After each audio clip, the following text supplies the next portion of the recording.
flipping heck. It's time to rebuild those swivels. On that series, in this series, about a series. Enjoy.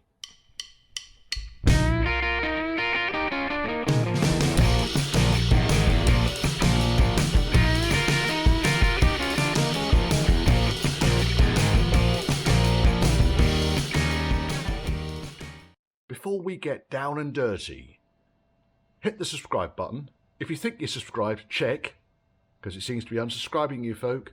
If you want to hit the notifications bell, also hit the like button. All these things help the algorithm, help the algorithms within YouTube push this channel far and wide, because it needs more followers.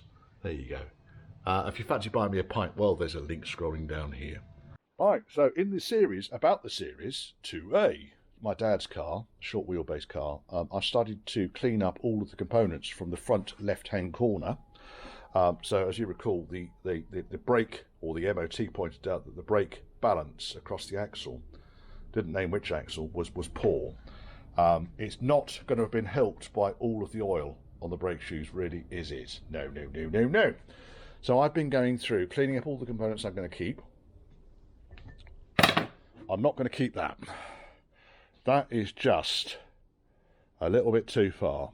So what I'm going to do, once the bearing's out of the bottom, I'm going to weld a fucking great washer in there, and I'll start selling these as ashtrays or planters or something. I've got a few up there, look. Drop me a line if you want an old steering swivel as a planter.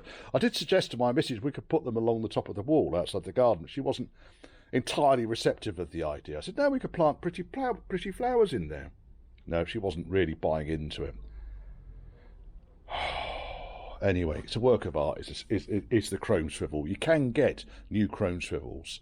So I'll get a complete swivel kit. The other thing that I noticed when I cleaned it all up was these bearing faces. Ah, Mr. Gravity. These bearing faces are, they've been contaminated at some point. So I'm going to replace the wheel bearings, replace the swivels, replace the brakes. May end up upgrading the brakes to a twin leading shoe on the front here, and also putting a servo in there. My dad is coming up for 80. He wants to hang on to it. He wants to drive it. So let's bring it up to the 1970s as far as its braking quality is concerned. I could put discs on the front. I will investigate. But I think then we're into a world of modified Land Rover. Mind you, they all are modified in one way or another, aren't they? And then that side needs to come off. So once it all came apart, I mean, none of the bolts really were seized. The actual tube itself is okay. I'm just going to give it a clean up, and it will get a stone guard once it's all back on again. I'm not going to fuss around painting it. It's not a concourse restoration. It's an old working Land Rover. Yes, yes, yes. We're going for the army approach on painting anyway. Fully assembled, then paint. Right. Cracking on. Well, that's all my left-hand front hub bits taken off, cleaned up, degreased. The back plate is in particularly poor condition. It's quite heavy pissing all over it. But the adjuster does turn, so I'm not going to cut that off, but it is all clean. And then we're on to the right-hand front hub. I've just taken the seal out, and you can see it has been leaking, but not to such an extent that it's contaminated the pads.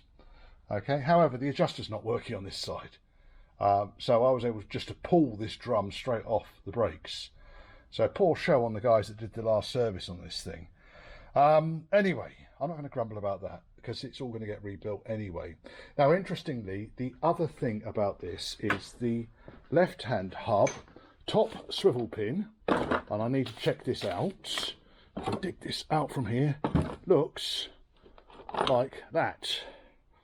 Now, to my mind, that seems like a normal swivel pin with a bloody great big lump bolted onto the top, which I can't fathom out because it looks like it's got a load of weld around it as well. When I go to the other swivel pin, just put that lot back up there again, because it's going to be a week till I put it all back together again. On the other swivel pin, which is dark, so let's put the light on. Had the heater going today. Oh yes. It's warmed up a little bit now. We're about 2 degrees now. which is very nice. Right, on the other swivel pin, it's more like I would expect, and it's got bolts holding the top on there. So any of you Land Rover aficionados out there are going to tell me what the fuck is going on here, I'd love to know. It also looks like this side has not been apart in some considerable time, because look at the state of the bolts. I'm just going to cut those off because I'm going to end up replacing them anyway.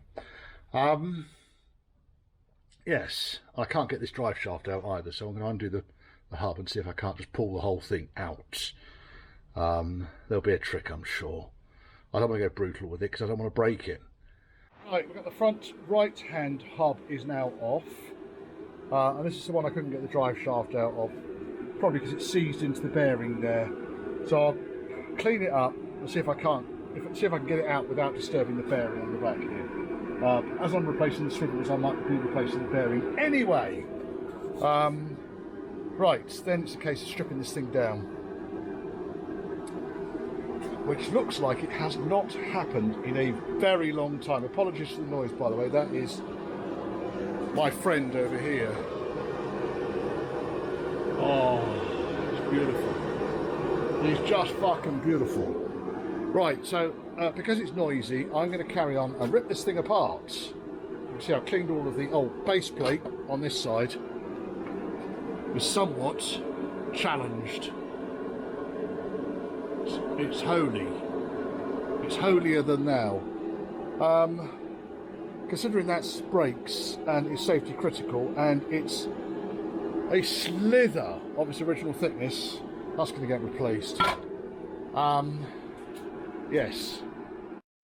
What a world of bits have turned up, which is great news because I can start putting this thing together.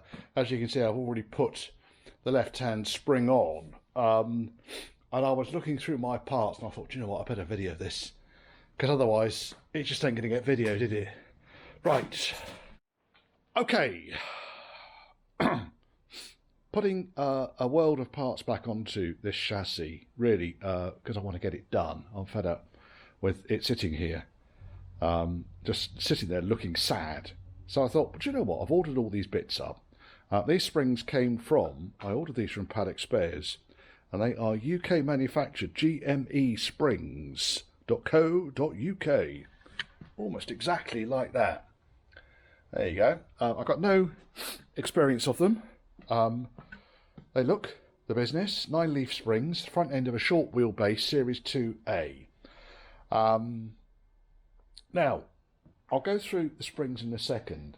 What I was doing was going through the other parts that I've got here. And these are the 2 spring plates that came off the car, and they're not great. This one, or was it this one? That one's okay-ish. Okay, the side piece is just all completely rotted away from it. This one here, when I tapped it, it's getting quite thin, certainly around this area here. And while the spring mounts there, the damper mounts here, so ultimately it's just going to break away there with the damping. So I've ordered another pair of these, but it doesn't mean I can't get the springs on now. I've also ordered a complete set of U-bolts, a complete set of shackles for the rear and the front. Shackles, bolts, the lot. Let's just put the whole damn thing together and let's be happy with it. I've de-rusted everything up here. So all of that's ready to go back together again. And I've got new drums, I've got new swivels, I've got new brakes, I've got new dampers. It's all arrived. And new steering, which is that box just there. So really all I've got at the moment is one spring on the floor with an axle casing sitting there thinking, what am I doing down here? Right, so let's get this axle tube now on top of this spring. Fairly straightforward. I'm actually going to drag it right the way past the spring because I want to get the other spring on, then I'm going to lift the axle up and onto the spring. These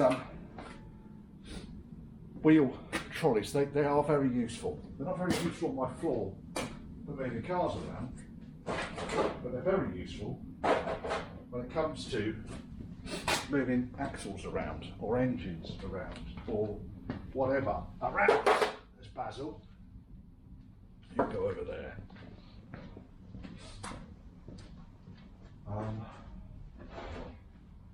And then we've got 2 shackles at one end. Okay, this is a right hand spring. These springs are handed. This one's a 241 283 part number. And the left hand is a 243 863, it looks like. Mounted the shackles on one end. The inner piece is threaded, the outer piece less so. Right, then let's take the front bolt off. I don't think that one. This can now go onto the floor. There's all the bolts down here for me taking the axle apart. Now, I have got here some copper grease, which I'm going to lube the shackle bolt up with. Then get the shackle bolt roughly into position. Drop the bolt through and attach the other side.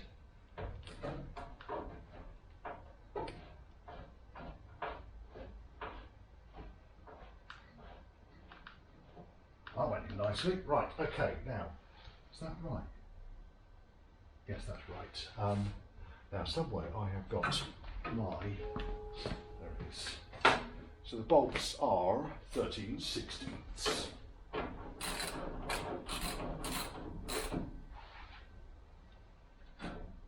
Now, what's happened there? That's not worked, has it? I'll tell you what's happened here. We've got 2 different lengths of bolt here, Richard. You know. Again, fucking shit out of lube on that area. And oh, it's a long way up. Shit out of lube.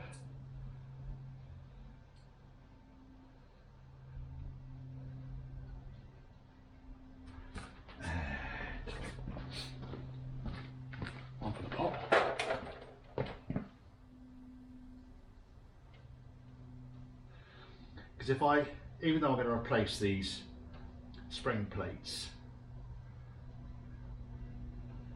I can still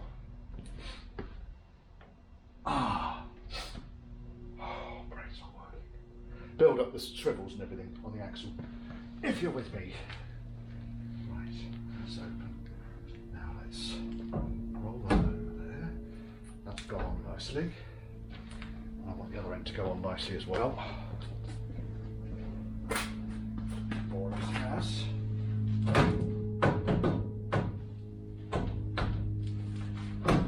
That has now. Right. Bring you in. On the differential side, the top of the axle, well, first and foremost, you need a longer U-bolt. You also need a flat-topped U-bolt, because you can see where it's round, where it goes over the ends of the tube, where that current one is. But then you see you need a different U-bolt for the inside edge here. That's what I was planning on telling you. That one I've got here. Now it very much depends on what length of chassis you've got, and also engine and axles, as to which one of these you actually need. If that helps you. Now, because this side is just tube, as you can see down here, sniff, can you see? I don't know if you can see. You can see. Ah, dear. So because it's just tube, you just have 2 of exactly the same U-bolts.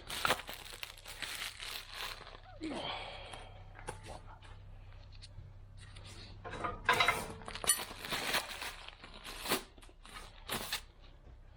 we are. I know the spring plates are fucked. I just want to get myself into a position. Blah, blah, blah, blah, blah. Blah blah blah blah blah blah blah blah blah blah blah blah blah. That one goes on there. That's beautiful. Now there is actually a hole on the spring plate which should correspond with a hole on the underside of the spring. That busters in. Right, so I need to get that chappy off there. The easiest way to do it is to mount it in a vise and drill a hole in it. Just double check where the edge is. There we are. Yeah, this one's got pitting all the way around it. It's just going to rip any new hub seal apart, and then of course it's going to flood your brakes out with axle oil. So it makes sense. Seeing as both of these were leaking in one way or another, we replace both the seals on the hubs and also the seat here. So all I'm going to do here, you can watch, I don't know if you can see, drilling a hole pretty much in the middle of the track. Bit of lube.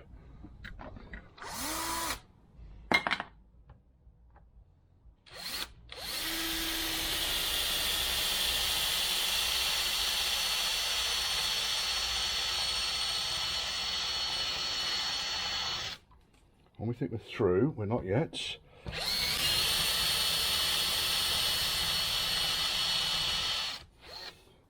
That's getting close.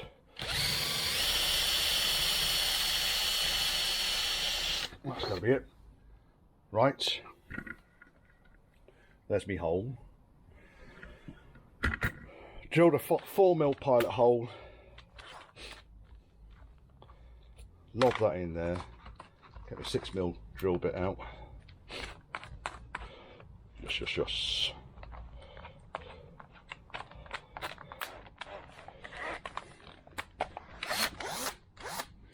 Enlarge the hole.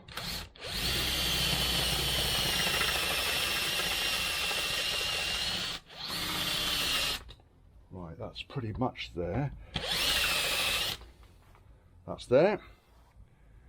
Get nice chisel.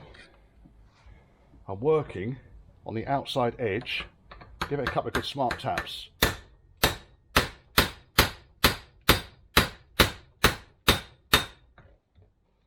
And it should, and it has, started to move.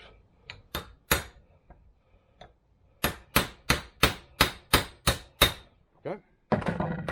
That then comes off like that. See? That's how you get them off. New one, warm it up a little bit, slip it on. There's some really hard oil deposits down here. Really hard. That were trapped underneath that seat. So I'm just going to clean all that shit off there.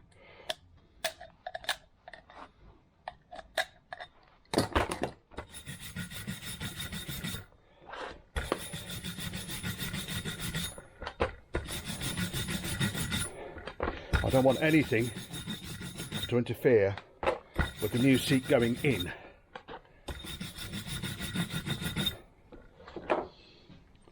That's better. There's a little bit up here.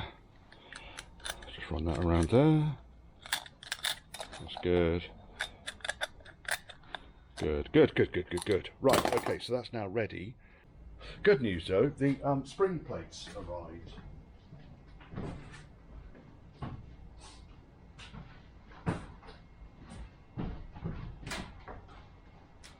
Here I am back with the spring plates. So, let's pop that back in there. Put that back in there, put that back there. Right, now where's my knife gone? Came from PA Blanchard.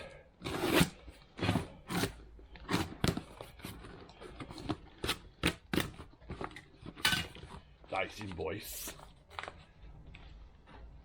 Pop that in the box to get it home.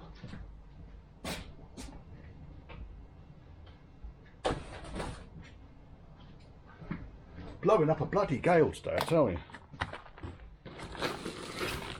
And here we've got brand spanking new spring plates. Beautiful, huh? Just fucking beautiful. I don't know how many more they've got. They had these in stock. I thought, you know what?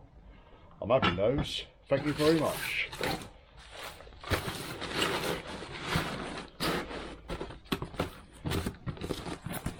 That will do nicely.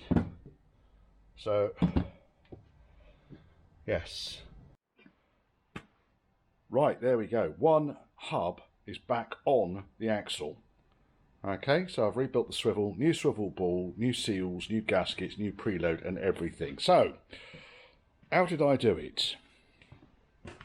Well, here we are. Here's one ready to assemble, as if by magic. Before we go there though, drive shafts. I've got a problem with this drive shaft. That cup should really be tight. And this other shaft is doing much the same thing, just on one cup on the yoke. I need to take it apart really. I'm going to replace the UJs. What's possibly happened in here is that needle rollers that are inside this Hardy Spicer have worn to such an extent that they're dragging the outer cup. It's never going to improve over that. I had one of these on a Triumph Stag drive shaft, and because it wasn't located in an axle, it would go click, click, click, click, click, click, click as I was driving along, quite loudly because it was echoing down the drive shaft. That's what happens when the cup is not fixed into the yoke. And what should be happening is the Spider should move on the rollers, which it is to a certain extent, but not enough. That's shagged down. Right, I don't know if you're going to be able to see this, so I'm going to give it a go anyway. On these shafts, this is the one where the cup is turning on the top. I thought, do you know what? I'm just going to try this. Can you see how much I'm able to compress and extend this joint? It's only by a few thou, but it's enough that you could see the oil moving up here. I'll put the oil on there just so you could really see it. And the bottom joint on the other end, is even worse. Now, if I turn this over, on this side, I can't see anything on the cup side. So the rollers have worn out on this thing properly. And you can see all the oil moving in here as well as I rotate it. So the universal joints are utterly worn out. So I'm going to strip both of these down. This one's not as bad, but it's still got a reasonable amount of movement in the universal joint. So don't always assume, just move you back here, that if you can't rotate, I mean this one I can feel the play in it, it's like a mile. This one here, I can't feel any play in it, but I can, when I can press and extend, I can feel a clonk. But there's no lateral play. Nice tidy bench as usual. Here's the old swivel ball, and you can see the obvious reasons why I've opted to replace this. Once this chrome plating rusts like that, you're never going to get an effective seal with the sweep ever again, and it's just going to leak oil everywhere. So, prompted me Dad to get this replaced. Now, you'll notice that one end of the cup has a cup for the top pin, and the other one has a seat for a roller bearing. Believe it or not, the two housings are exactly the same, so it's important to make sure you get them the right way round. It's obvious really, I guess, but when this is located on here, I want this face and the face of the swivel to be absolutely level, parallel to each other. If I was to put this the other way round, in fact what I'll do is I'll turn this one round because it hasn't actually got the bearings in there, then you could see very clearly that this is at an angle to the swivel pin. So that's what happens if you get it wrong way round. More often than not, the higher point on the swivel cup, because you can see the swivel cup is angled, the higher point is the lower bearing. Now I've got new bearings and I have got new top pins here, and all I really do to pop these in, it is hardened,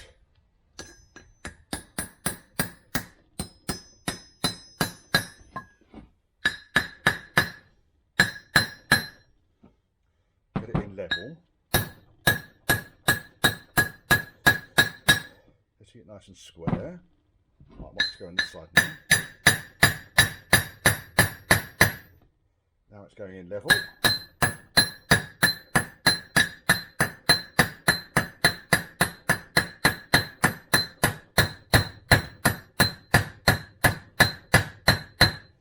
Almost in, nice and level.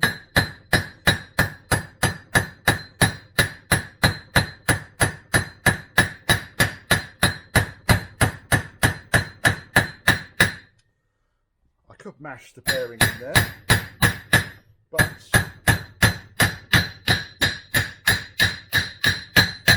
now you notice the tone changed as it bottoms out. Now as the seat bottoms out on the inside there, you hear it ring rather than thunking.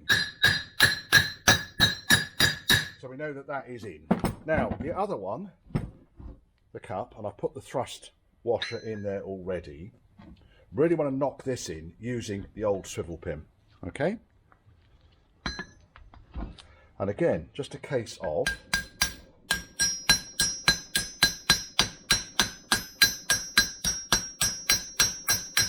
starts to go down. I want it to go this way a little bit.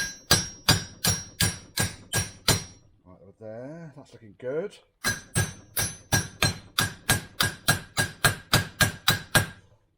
Looking beautiful.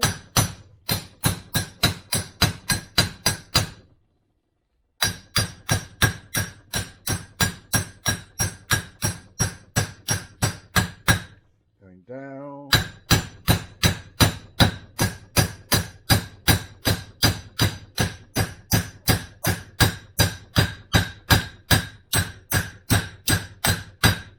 Go. I think that's pretty much down. That's about as far as it's going to go. Okay, I'm hitting it harder because it's obviously got more resistance in there, but that is in. Now, what we can do is, I've got the swivel housing. I've already located a new O-ring onto the bottom steering arm, put the bottom steering arm back in so the indentation matches up with the drain hole, so you know the steering arm is going to be in the right orientation. Bearing is in place. Now going to, a bit of old seal up there, what's that doing up there? Right, now going to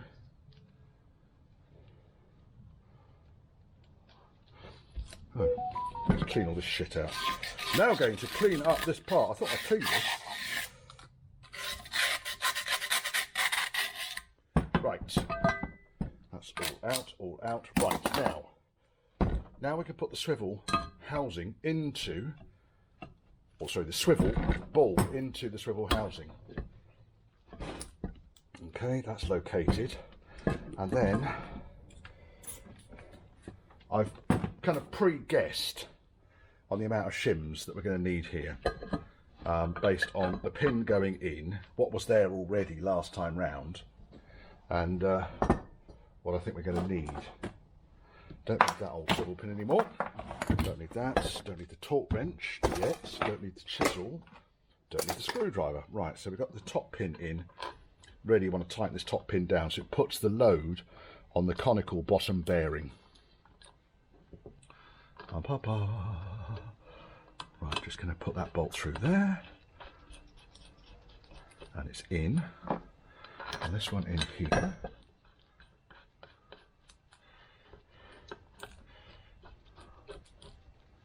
And you can see already that the nose of the swivel housing is facing down, and that is level, so we know we've got it right. If that's at a funny angle, then you've got it the wrong way round, chaps.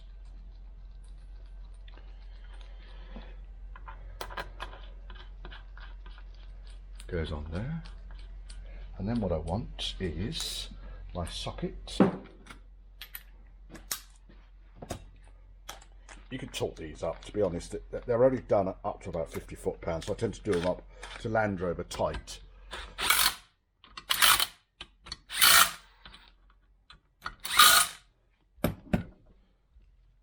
It moves, it's fluid, but that's too tight for me. I think it's 14 to 16 pounds. Or 12 to 14 pounds, I can't. It's around 12 pounds from the inner arm. So I'm actually going to add another bearing in there. Add another bearing. What are you talking about? I'm going to add another. This shim there. I ended up buying a whole load of these because the ones they supply in the kit assume that you have got a beautifully shimmed up axle already. Make sure they're clean. I've just put a smear of oil on them. Stop them rusting. That goes in there. That goes in there. When you've done a couple of these, you kind of get a feel for when it's about right. So there's no point me checking the preload on this yet until I know it's about right. All 4 bolts. Again, do them up to Land Rover 1.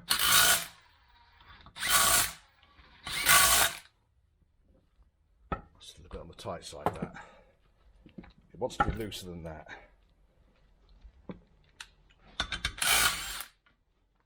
There's another shim here on the front.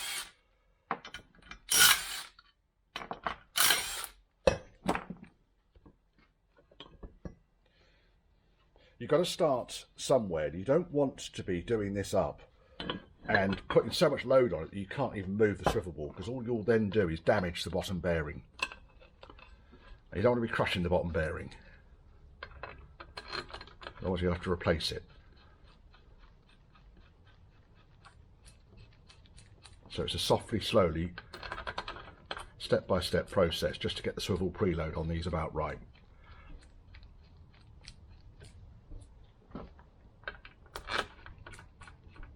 New top pin, which is nice.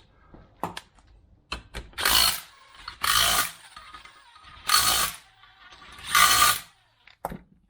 that feels better. Now we've got a nice action. Let's pop that over that way round, get my spring balance, and see what sort of load we've got on that. Oh, 12. Absolutely fucking bang on. How about that? There we go. So that is absolutely perfect. So all I really need to do now is take these off, 2 at a time, because I don't need to fuck around any other way. Put the locking tabs underneath.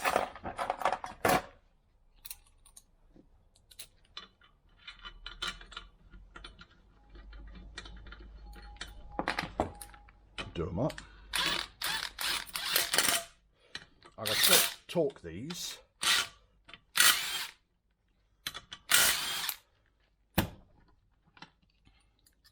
I know it's a hooligan thing to do, to use a windy gun or an electric windy gun for this process, but time is money. You don't need a windy gun, you can do it with a wrench. And then I'm going to torque these. Right, and then Mr. Torquey wrenchy, which is set to 55 foot-pounds.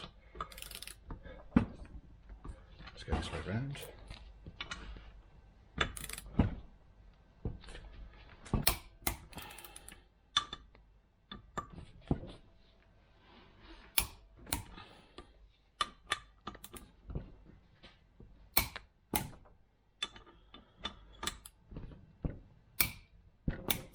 Right, I'm just going to double check.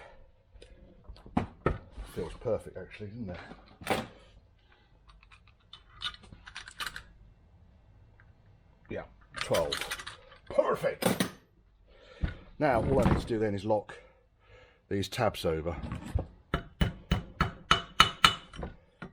Just to lock these bolts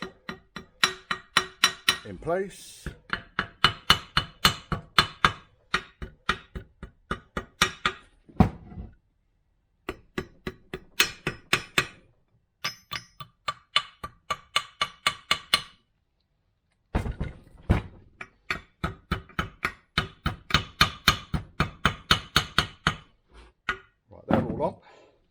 Next thing we want is the sweep seal. I'll seal these in with a clear RTV, which is why I've got the white glove on. white glove on the black glove. Just smear that around the edges.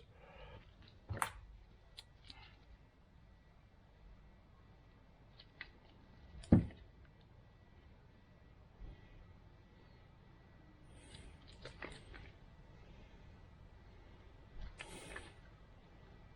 we go.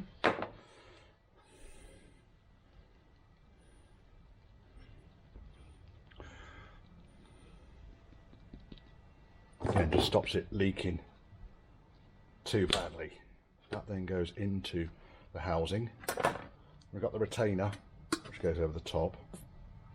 Then we've got a whole bunch of little 1/4 inch width bolts. I'm going to put a lid on that RTV because it's going to stink me out.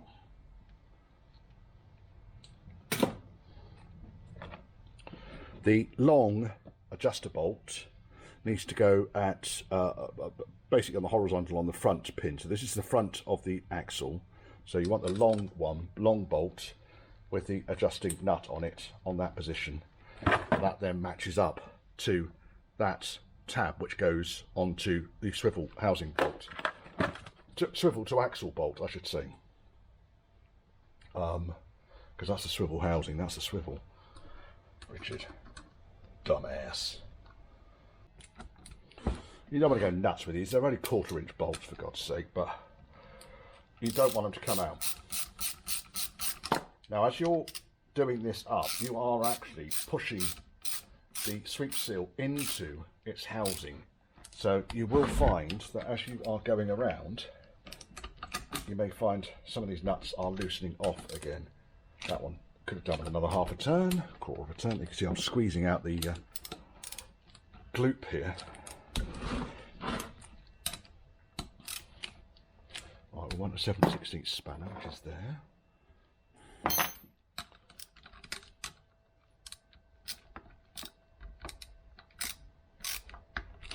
That doesn't want to go on there.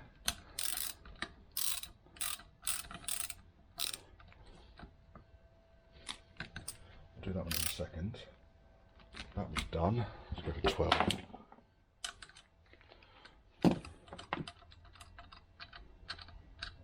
Right, wind that nut down. I'm just going to guess on the bump stop at the moment, but this is how the bump stop is adjusted on this bolt. So I'm just guessing on that, but I want to tighten it down, so I want to get that sweep seal to seal in there. Right, that's done that. Second swivel housing built. Probably spent more time cleaning it than I did building it, really. Okay, what I'll do is I will attach somewhere. I've got, there we are, stub axle can sit on there, and I have got some stub axle bolts somewhere. Stub axle bolts are little short buggers. There they are. They're in the brake bits box. These need to be short purely because otherwise they're going to interfere with the sweep seal. All 6 of them, and then I've got some new lock tabs which I'll locate, but I'm not going to actually lock them off yet.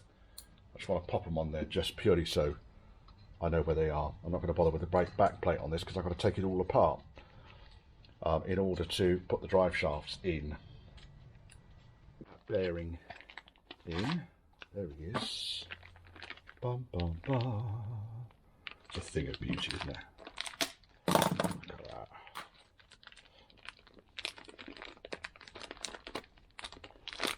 Oh yes, RHP bearing.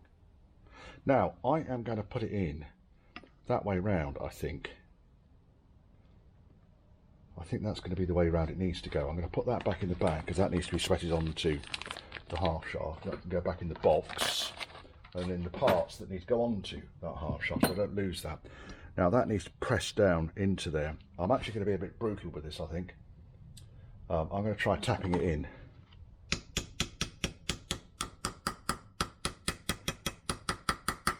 Hardly taking anything at all. It's not got any level.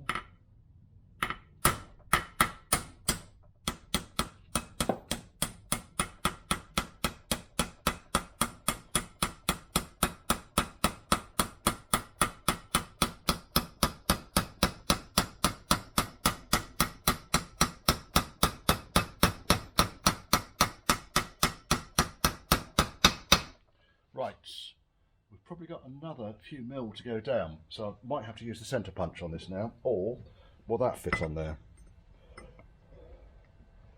Doesn't fit on well enough. I'm not happy with that, so we use the punch. Or raised sockets. That might do it. It's a nice big flat surface there.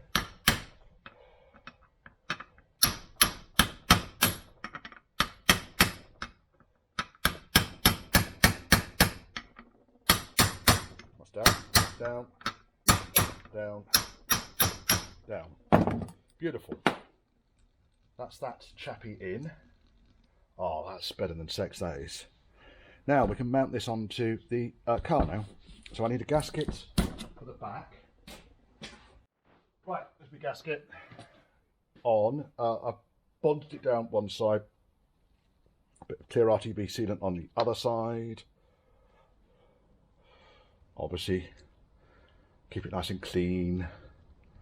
You don't want grit and crap in there.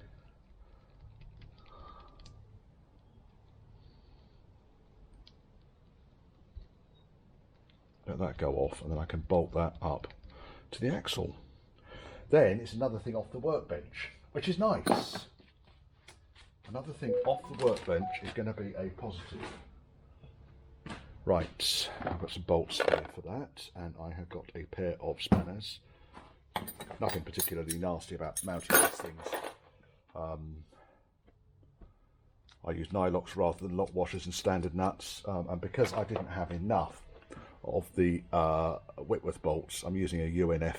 This is an 8.8 grade UNF 3/8 bolt. Right, I'm going to go pop that on now. Well, that's that on. No real issues there. And as you can see, I've also put the steering arms on. These are particularly sexy looking, beefed up steering arms. Don't have the clamps, they've just got giant lock nuts. But I believe they're using standard ball joints. So yeah, I'm quite pleased with those. They were not particularly expensive. I shall put down here where they came from. And I've been getting the geometry lined up. So I've got the right angle on the lower arm on the steering relay. So that then gives me an opportunity to set up the upper arm and get that all connected up. So the next stage for this really is to build up these back plates. No point fitting them though until we've sorted out these two drive shafts. So I'm going to go home, get some bits ordered up. It's going to be a couple of Hardy Spices and these parts, but for the long drive shaft, this part here especially, purely because it's just been absolutely and utterly annihilated by someone who really didn't know how to get that off or didn't have access to a blowgun. This item, which they very clearly just chopped and then thought, ah shit, need that, welded it back together again. And worst case scenario is I'll reuse that, because all that allows me to do is to get the bearing onto the sleeve. So that's the only reason for that. It's a ramp. So if I was to clean that up, I could probably reuse it. But let me see if I can't get hold of a new item. Right, for now though, for now, I'm packing up and going home.